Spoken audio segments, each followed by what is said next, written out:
Jadi saya nggak melihat Sumeneb yang progresif lah sekarang. Iya, iya. Sama sekali nggak melihat.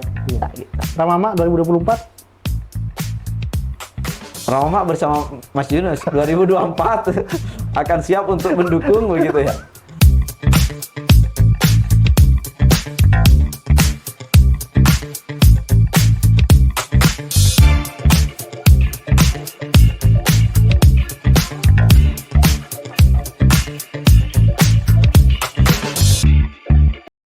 Selanjutnya kita terkait dengan pesantren tadi. Pesantren ini karena menjadi pusat ya, menjadi salah satu pusat pendidikan, santrinya banyak, alumninya banyak, maka otomatis dalam sistem politik kita hari ini memiliki nilai elektoral. Ya. Jadi pesantren yang sebesar Anukoyah ini pasti setiap ada pemilihan, saya yakin mereka yang berkepentingan akan datang ke sini untuk bisa meningkatkan nilai elektabilitas mereka lah. Seperti apa menyikapi perilaku politik praktis kaitannya dengan memanfaatkan kondisi pesantren ini? Ya, pesantren kan lembaga sosial. Ya. Nah, maka situasi dan kondisi sosial, perkembangan sosial juga tentunya berinteraksi langsung dengan pesantren, termasuk di situ politik gitu. Ya. Kami di sini politik itu adalah tanggung jawab pribadi. Jadi tidak bisa itu diambil secara kelembagaan. Jadi kelembagaan di sini non politik, harus pendidikan. Makanya kalau ada politik, seandainya pengasuh memiliki orientasi politik tertentu dan itu berbenturan dengan nilai-nilai pendidikan, maka yang harus didahulukan sejatinya adalah nilai pendidikannya dulu. Yang dipegang pesantren ini apa? Itu dulu. Kalau selama itu tidak berbenturan dengan nilai-nilai tradisi pesantren, maka orientasi politik itu sah-sah saja, bahkan bisa jadi menjadi nilai tambah bagi pengembangan kemasyarakatan yang memang itu adalah tugas pesantren juga. Iya, iya. Jadi politik hari ini kan kita melihat, menompleng pesantren A, ada restu dari Kiai A, sehingga bisa dikatakan santri-santri Kiai itu berpotensi untuk bisa mendukung si A. Apakah itu tidak sama dengan politik identitas? Ya, karena itulah barangkali memang harus berhati-hati ya. Kami dari pesantren sangat berhati-hati, sangat barangkali kami dianggap terlalu tertutup. Tetapi yang perlu diingat, bagi kalangan politisi khususnya perlu diingat, kami ini lembaga pendidikan. Maka ekspektasi Anda harus juga merekognisi kami sebagai lembaga pendidikan. Kami bukan bahwa kami punya potensi elektoral, ya jelas semuanya. Bagi seorang politisi barangkali semuanya akan dibaca sebagai potensi elektoral gitu. Kami menyadari hal itu, tetapi yang perlu diingat adalah kami ini awalnya adalah kami ini sivitas akademik gitu. Maka ketika masuk ke sini, politik itu harus mampu berbicara di dalam kebutuhan akademik. Kalau itu memenuhi kebutuhan itu, yang kebutuhan akademik itu ada banyak kebutuhan pendidikan itu ada banyak layernya, ada banyak lapisannya. Kebutuhan akan bukan hanya ketentraman di dalam menjalankan proses pendidikan, tetapi juga ada harapan. Ada harapan, karena kan keteladanan ya kan. Kalau itu akan merusak nilai-nilai itu, tentunya kalau kami tentunya akan menolak barangkali politik itu. Gitu. Jadi kalangan politisi silahkan datang, silahkan sampaikan apa pandangan Anda tentang dunia pendidikan. Jadi kalau ke sini hanya bicara politik sebagai politik, barangkali ketemunya tidak di pesantren. Kita bertemu di level lain gitu. Di kapasitas yang lain. Kalau masuknya ke sini sebagai, maka tunjukkan Anda mau ngasih apa ke pesantren. Politik bisa ngasih apa gitu. Baru bisa berbicara gitu. Tidak sedikit santri-santri Anukoyah juga yang terjun ke politik praktis ini. Jadi hampir anggota dewan diwarnai lah oleh banyak santri Anukoyah. Ada kurikulum khusus kah Mbak yang dibekali kepada para santri? Kami di sini itu terbiasa dengan kegiatan berorganisasi. Makanya madrasah di kami itu sudah dimulai dari tahun 30 atau tepatnya 33, sekitar itu. Di situ sudah terbiasa kegiatan klasikal pengajiannya, juga madrasah sudah muncul di masa-masa itu. Jadi kegiatan berorganisasi itu sudah terasa di sana. Nah, karena kegiatan organisasi ini tercipta situasi yang kritis terhadap situasi sosial.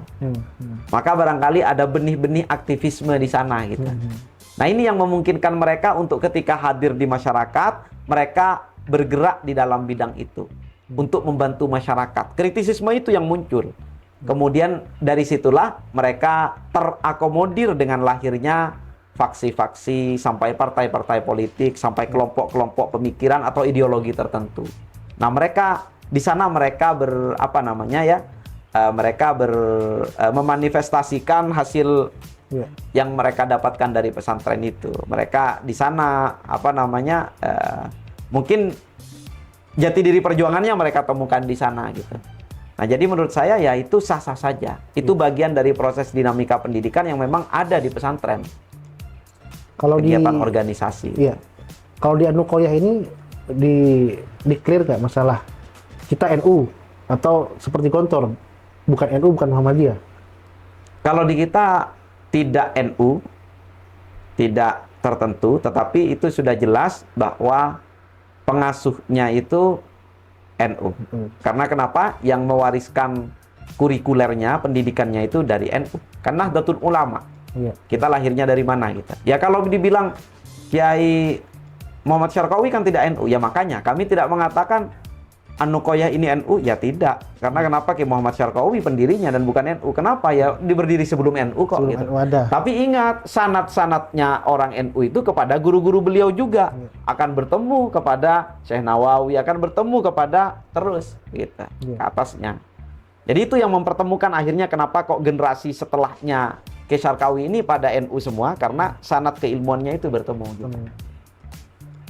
Ini memasuki tahun 2024, Kiai. Tentu banyak orang-orang yang berkepentingan secara politik datang ke pondok untuk bisa mulai berdiskusi sampai dengan terang-terangan meminta restu tentunya. Pertanyaan di luar, restu pesantren itu bisa dibeli nggak sih? Atau ada syarat khusus? Oke, kamu saya restui, kamu saya dukung ketika ABC. Mata uang transaksi di pesantren itu, karena ini transaksional ya, agama kan juga transaksional. Kalau disebutkan dalam Al-Quran itu ada yang beruntung, ada yang merugi, ya kan? Kan transaksional, menjual belikan kesesatan dengan, ya kan? Itu bahasa-bahasa transaksi. Maka mata uang atau alat tukar transaksi di pesantren itu, di dalam politik, tentunya harus sesuai dengan nilai-nilai pendidikan itu. Bahwa itu bisa dibeli, bahwa itu ada oknum-oknum tertentu yang menjual belikan elektoral itu di dalam pesantren, itu bisa terjadi di berbagai lembaga, terutama di lembaga bisnis itu bisa terjadi. Makanya disebut misalkan yang ramai oligarki itu kan bagaimana politik berselingkuh dengan kaum bisnismen. Ketika politik berselingkuh dengan agama akan menjadi teokrasi gitu. Itu ya seperti itu gitu. Itu akan menjadi itu dinamikanya seperti itu. Nah, tetapi kan di pesantren ini makanya harus ada bahasa-bahasa transaksinya yang sesuai dengan nilai-nilai pendidikan. Barangkali kalau nanti berselingkuh dengan kalangan atau dengan kalangan teknis dengan kalangan saintis, jadi teknokrasi, kan begitu ya kan? Nah, makanya kalau dengan pesantren kira-kira seperti apa bahasanya gitu. Harus ada bahasa yang pas. Selama ini belum ditemukan, barangkali masih belum ditemukan. Terbukti partai-partai yang lahir dari orang-orang pesantren juga masih jatuh bangun gitu. Masih jatuh bangun untuk bisa merebut, karena dari awal kan belum belum bulat, belum bold gitu. Ada partai yang lahir dari pesantren dan menghasilkan, kecuali karena persona dari dulu seorang Gus Dur gitu bisa mencapai puncak di sana gitu. Mungkin dan mewariskan sekarang itu, tapi secara kelembagaan partai politik yang ada sekarang itu yang lahir dari pesantren bisa nggak mengkonversi nilai-nilai yang di pesantren itu ke dalam bentuk politik, kemudian mengkonversinya lagi ke dalam bentuk suara, bisa nggak? Gitu. Nah, Transaksi itu tentu ada, tapi harus menggunakan bahasa atau mata uang pesantren. Nah, kalau itu gagal barangkali ya tidak selamanya bisa berjalan mulus. Iya. Gitu. Kalau kita lihat data, Kiai, dari sejak reformasi, ini pemimpin Sumeneb ini kalangan pesantren. Iya. Pada saat pemilihan bupati secara langsung, itu pasti Kiai Ramdan, Kiai Busro. Hanya sekarang aja yang bukan dari kalangan pesantren. Nah, itu memunculkan, padahal kalau dari hitung-hitungan politik, hanya 5 kursi di DPR, di DPRD. Tapi bisa menjadi bupati. Ya. Dan sederet kiai pendukungnya. Nah, itu pertanyaan nakal dari masyarakat. Oh, kiai yang mendukung sudah deal harganya. Jadi ada seolah-olah seperti itu, sehingga melihat pesantren ini kemudian degradatif ya. Degradatif. Nah, artinya ketika pesantren kiainya turun gunung hanya untuk kepentingan politik, kemudian marwah sebagai lembaga pendidikannya itu kemudian dipertanyakan oleh masyarakat gitu. Kira-kira seperti apa ini? Yang pertama, memilih pemimpin itu wajib. Bahkan di dalam banyak di dalam banyak prinsip yang diajarkan di kalangan pesantren itu, meskipun pemimpin itu tidak adil, tetap lebih baik daripada ketiadaan pemimpin. Ya. Maka dorongan itu ada bahwa memilih pemimpin itu wajib, yang itu harus dibarengi dengan kemaslahatan. Ya. Makanya sebagian dari para pengasuh, kiai, ulama itu mendukung calon tertentu. Salah satu motivasinya insya Allah itu. Karena memilih pemimpin itu wajib, maka dia harus memilih pemimpin. Kalau dia sudah meyakini ini, maka dia akan berkontribusi terhadap maslahah itu melalui jalur ini. Begitu. Bahwa ada hal-hal lain, bahwa ada tadi dugaan-dugaan masyarakat bahwa sebagai kiai-kiai itu dibeli, saya tidak yakin itu. Kalau ada kiai yang bisa dibeli, ya mungkin saja ada, saya tidak tahu. Tapi saya tidak pernah yakin bahwa ada kiai bisa dibeli. Kalau memang kiai bisa dibeli, ya menurut saya sih bukan kiai, selesai gitu. Menurut saya ya sudah, ya bukan kiai. Jelas itu bukan kiai gitu. Maksud saya begini, Kiai, daripada mendukung orang yang di luar kalangan pesantren, toh pesantren juga punya banyak kader yang bisa dimajukan. Nah, Sumeneb ini punya di atas 400 pesantren. Di Jawa Timur paling besar jumlah pesantrennya. Kenapa harus pakai orang lain? Barangkali interest terhadap kekuasaan yang itu sekarang disebut sebagai politik itu, kan sebenarnya itu ketertarikan atau itu seni kekuasaan itu kan, seni pengelolaan kekuasaan itu kan politik itu belum menjadi minat bagi banyak kalangan pesantren. Karena kalau mereka punya minat di sana, mereka mendalami itu, maka mereka akan berkumpul untuk melahirkan calonnya sendiri. Barangkali itu tidak menjadi minat, belum menjadi minat, sehingga mereka menerima saja situasi politik. Mereka tidak masuk langsung ke dalam dunia politik praktis itu. Gitu. Karena interestnya mungkin di pendidikan dan semacamnya. Nah, itu silahkan. Masyarakat tentu punya pandangan yang kritis terhadap sikap-sikap seperti itu. Iya. Tentu dengan pecahnya tadi, ada kiai ABC, kiai 1, 2, 3 yang di sana, ada yang di sini. Nah, bisa nggak sih, atau ada nggak mekanisme semacam bahsul masail, para kiai berkumpul sepakat si A. Tentu dengan cara-cara para kiai, kami tidak tahu bagaimana caranya, sehingga yang kita rekomendasikan dari kalangan pesantren sendiri, orang santri atau kiai, ini kita dukung bulat gitu, sehingga masyarakat tidak terpecah. Gitu. Kalau harapannya masyarakat tidak terpecah, mungkin sulit. Tetapi kalau yang dimaksud adalah musyawarah di kalangan kiai, itu jelas, itu ada. Dan itu dilakukan. Kami sendiri di sini tentunya ketika ada pemilihan dan itu menyangkut interest dari keluarga-keluarga di dalam, maka itu akan dikumpulkan. Tetapi itu kadang-kadang tidak selalu berjalan demikian, gitu. Karena kesibukan masing-masing, atau karena mungkin salah seorang dari kiai sudah memiliki orientasi tertentu, kadang-kadang itu menghalangi komunikasi. Itu terjadi, gitu. Itu terjadi. Jadi tapi pada intinya sebenarnya para kiai itu dalam kondisi yang ideal, mereka pasti akan membahas. Apalagi masalah politik, pasti akan membahas. Saya biasa menyaksikan dulu di generasi orang tua kami. Orang tua kami ini akan kunjung untuk Sumeneb saja, mereka akan berkunjung ke saudara-saudaranya, ke kiai-kiai lain, meminta pendapat dari Pamekasan, dari Tapal Kuda, akan jalan meminta pendapat, terus beristisyarah, meminta pendapat, meminta masukan. Itu tradisi dulu. Nah, tidak tahu sekarang dengan banyaknya partai, dengan interest dan dengan mungkin barangkali perubahan orientasi generasi kiai yang baru, barangkali saja mereka merasa, ya kalau saya sudah memutuskan untuk milih ini, kenapa saya harus minta pendapat yang lain? Toh saya kiai. Jangan-jangan ada yang berpikir begitu ya. Itu perubahan zaman yang perlu kita lihat gitu. Kemana arahnya seperti itu. Terakhir, Ramama ini kan sudah sangat familiar di masyarakat. Pernah jadi ketua partai, sudah terjun di politik praktis dan pengalamannya juga sudah luar biasa. Kemarin juga 2019 salah satu yang diperhitungkan untuk bisa ikut kontestasi dari pemilihan. Setelah Mas Yunus. Mas Yunus dulu. Harapannya seperti apa, Ki? Ramama ke depan ini? Saya berharap warga Sumeneb ini punya banyak pilihan. Yang saya harapkan punya banyak pilihan. Karena dengan munculnya banyak pilihan itu menggambarkan Sumeneb pada hari ini. Artinya situasi politik ini kalau kita lihat sekarang ini, ada ndak pendidikan politiknya? Kalau pendidikan politik di Sumeneb ini berjalan, maka kader-kader akan bermunculan. Seharusnya seperti itu. Kalau pendidikan politik berjalan, kader-kader akan bermunculan.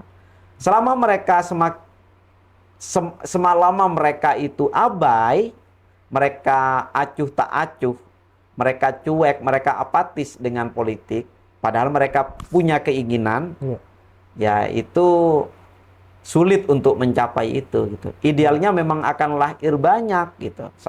Harapan saya itu semakin banyak calon, semakin banyak dialog, semakin banyak opini yang berkembang, kemudian opini itu akan mendewasakan kita secara politik nanti. Dan perlu diingat, pengalaman politik Sumeneb itu paling tua.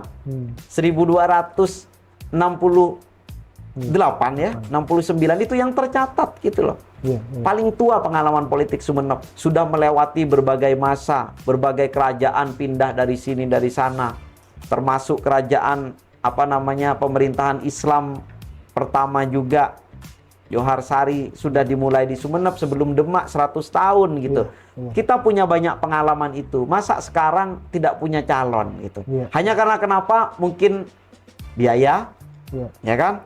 Takut mengeluarkan biaya atau takut ini dan itu. Atau karena ya seharusnya kita melihat potensi. Ingat, politik itu adalah perjuangan. Ada yang mengatakannya politik itu adalah peperangan. Dan peperangan itu adalah tipu muslihat. Al-harbu khid'ah, penuh tipu muslihat. Dan itu harus dijalankan gitu.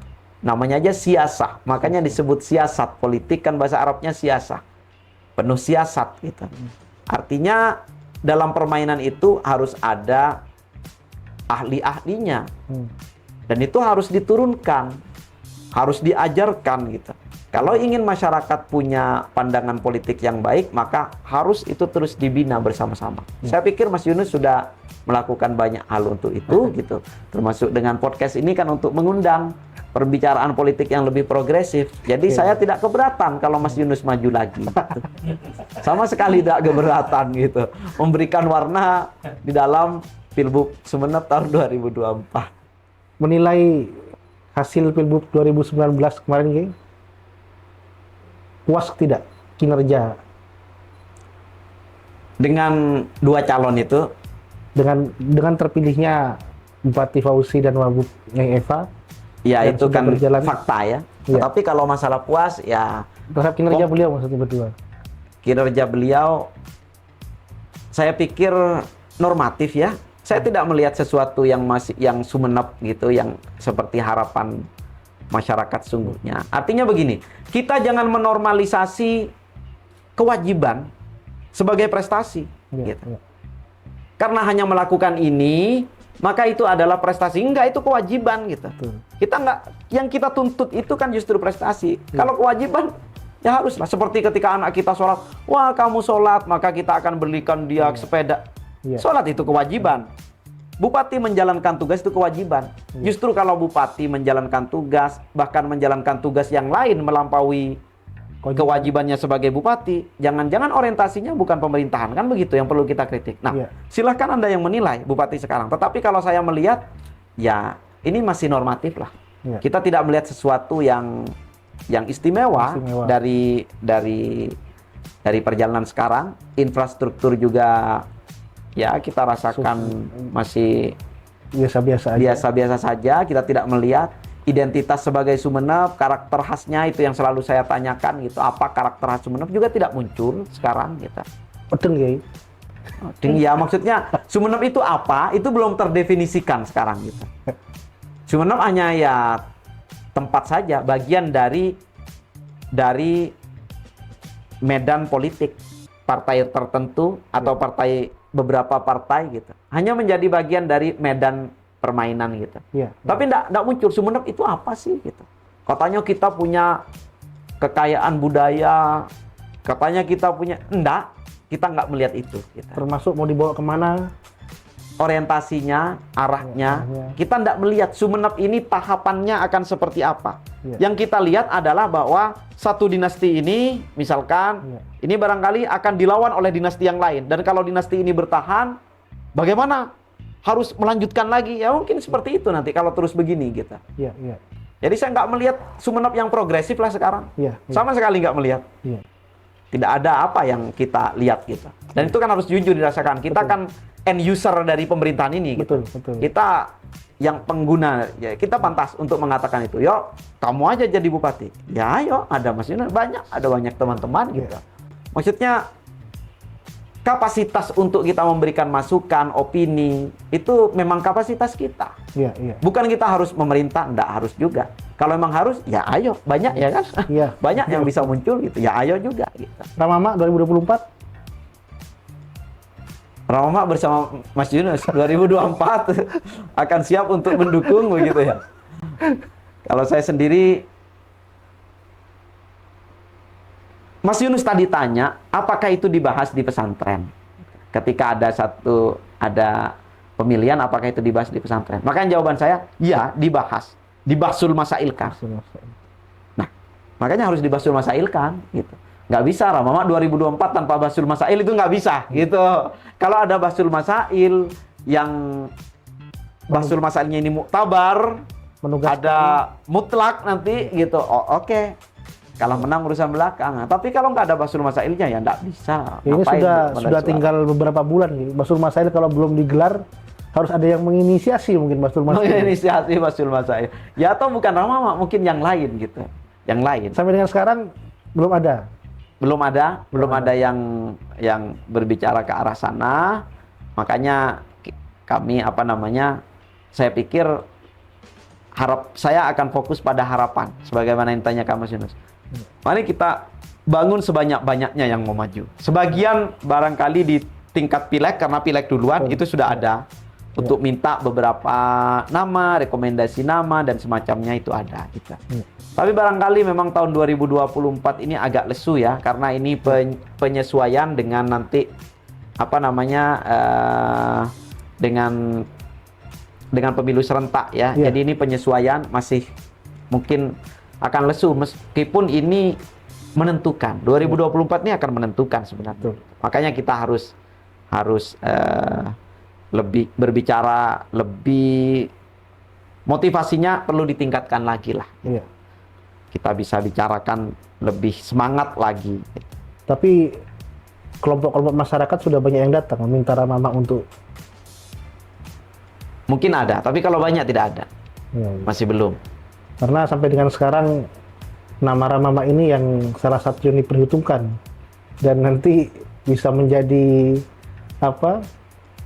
membuat perubahan yang baru harapannya, sehingga kondisi sekarang yang normal, yang biasa-biasa aja, ini akan berubah ketika Ramama mungkin, kalau saya pribadi menilai Ramama akan muncul sebagai kandidat di 2024. Kan banyak syaratnya, bukan hanya bisnya. Bisnya aja nggak ada, bensinnya ada apa enggak gitu. Kalau sudah dapat bis gitu. Apa butuh omnibus gitu ya kan. Nah, jadi harus ada kendaraannya itu harus diisi oleh bensin yang cukup, juga harus ada tim gitu. Harus punya SPBU, harus punya halte, harus punya tujuan akhir, harus ada. Seperti itu ya kan? Makanya dibasul masailkan dulu gitu kalau di pesantren. Entah kalau ada mekanisme lain gitu. Jadi sampai kalau kami simpulkan sampai dengan sekarang belum ada pembahasan di kalangan pesantren untuk memunculkan Ramama. Berbeda dengan 2019, mungkin sudah ada pembahasan. Sudah ada pembahasan itu walaupun belum menyeluruh. Ya. Tapi sampai dengan sekarang untuk 2024 yang meskipun sudah tinggal beberapa bulan masih belum ada pembahasan. Ya.